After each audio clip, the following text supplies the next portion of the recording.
Walk down the aisles of any Lowe's, Walmart, Home Depot, Stouffer's, and you'll eventually find a row or more of various sizes of Sterlite and Rubbermaid storage bins.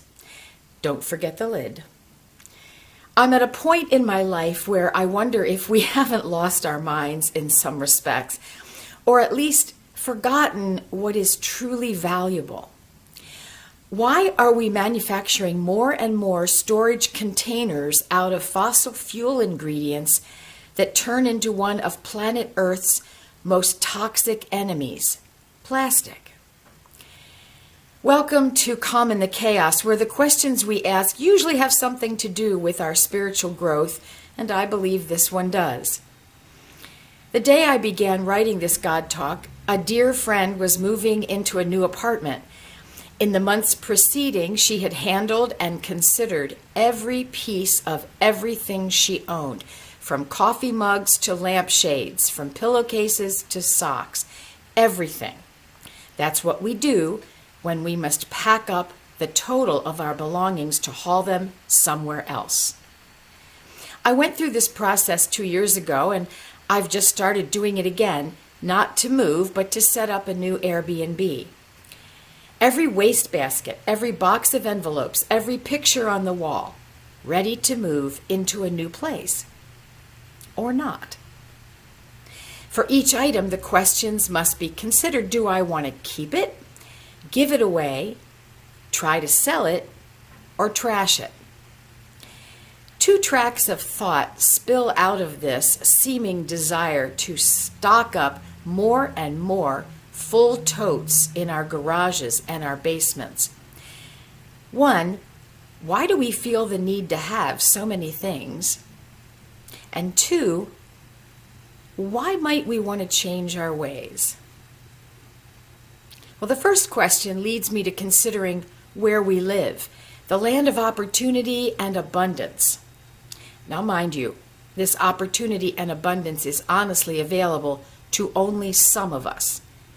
But nevertheless, the United States is still one of the richest nations in the world. And considering that we slid deeply into the industrial age, which gave us the terms labor-saving appliances, so we're not spending our days slapping the laundry against rocks at the river or knitting every sweater that the family needed and hand-cutting every piece of vegetable and meat that we cook.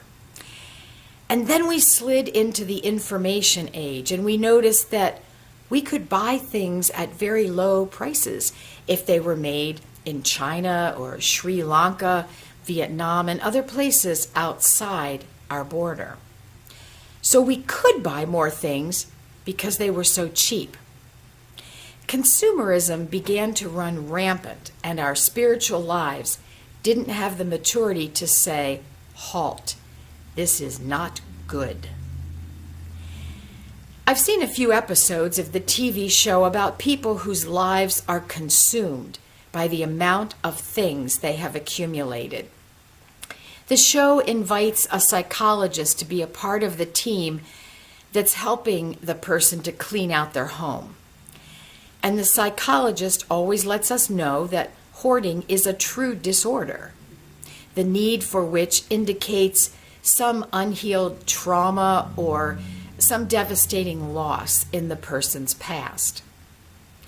I think when we collect or keep things, it is to some degree because the things comfort us. Or maybe they're mementos of a loved one or of a life that we used to lead. So there's a real possibility that we don't want to say halt to the buying and acquiring. Maybe there's a little voice telling us that acquiring more things makes us feel more important or more ready for a disaster, in which case we're living out of fear.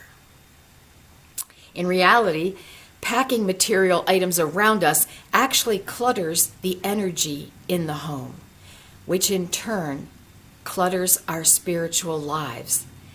Now, this may sound like a lot of woo-woo, but it isn't. Simple, uncluttered environments are healthy, period. Remembering that we need to be good stewards of what we have in our care or possession is important. We need to spend time maintaining, cleaning, repairing everything we have, from furniture to tools to a roof to vehicles and dishes and clothing.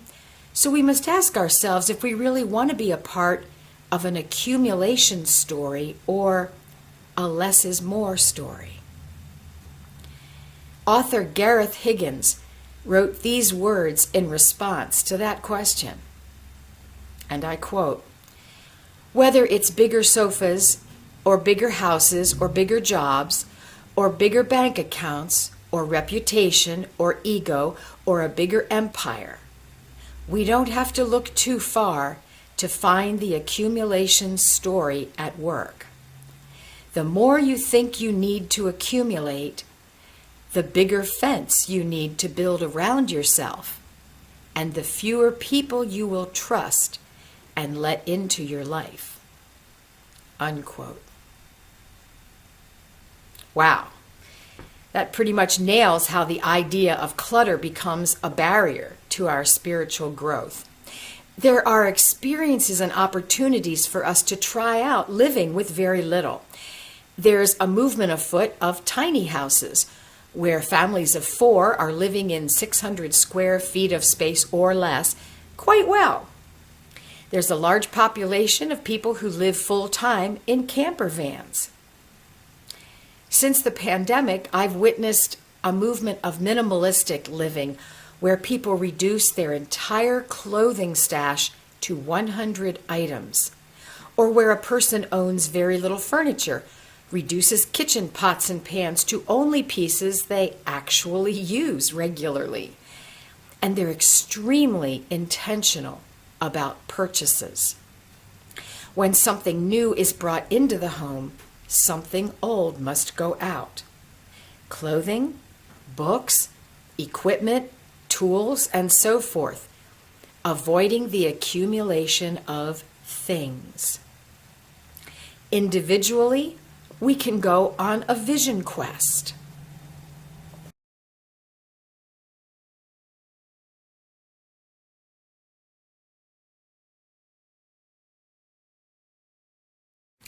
Or visit an ashram.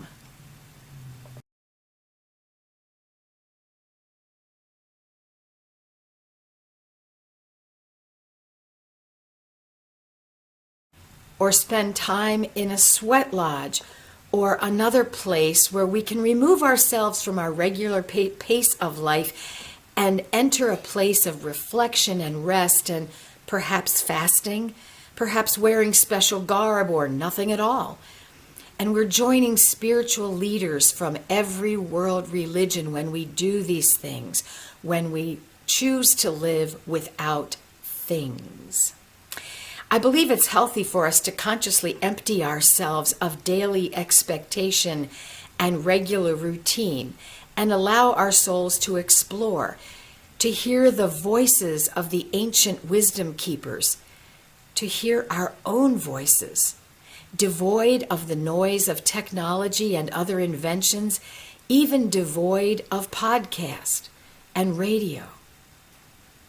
I believe in a daily practice of solitude.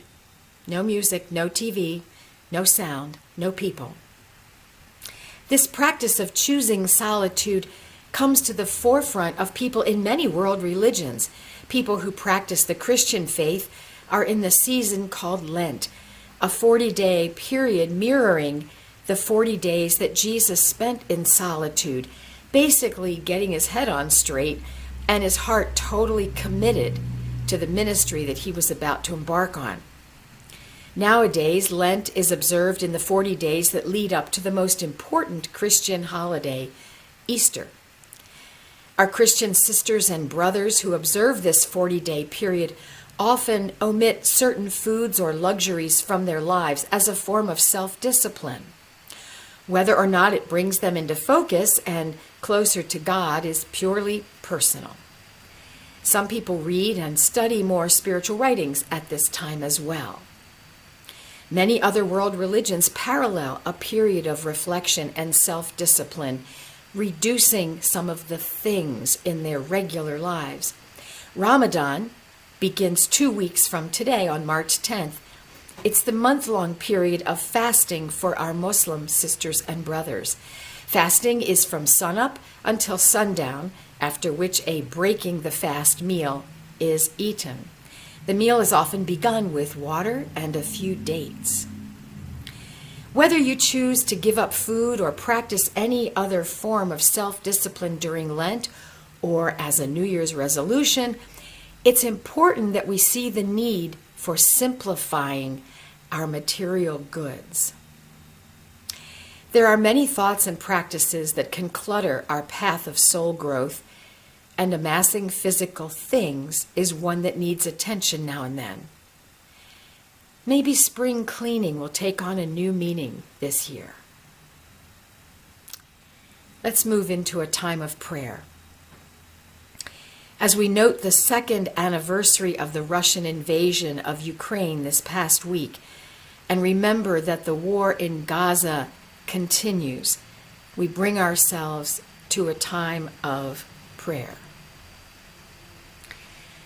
Divine Light, who created all and loves all, we come to you with heavy hearts, knowing that war is evil.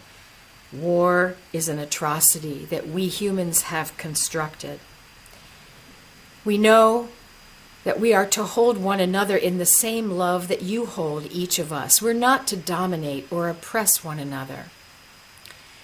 Help us to practice this respect of each human being in our own lives, so that the energy of love permeates wherever we are and is felt by all in our midst.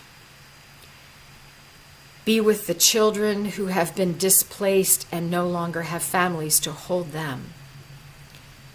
Be with the adults who do not support the fighting, but are true victims of its devastation. Help us to remember that although we may not be able to stop the wars, we can support political leaders who will. Give us the strength to speak up and take action in our own towns as peacemakers for the world. We come to you in gratitude, grateful for the sustaining warmth of the sun and for the nutrients in the rain and the kind words from a stranger, for the hugs from a loved one. Hear us now as we whisper our own prayers.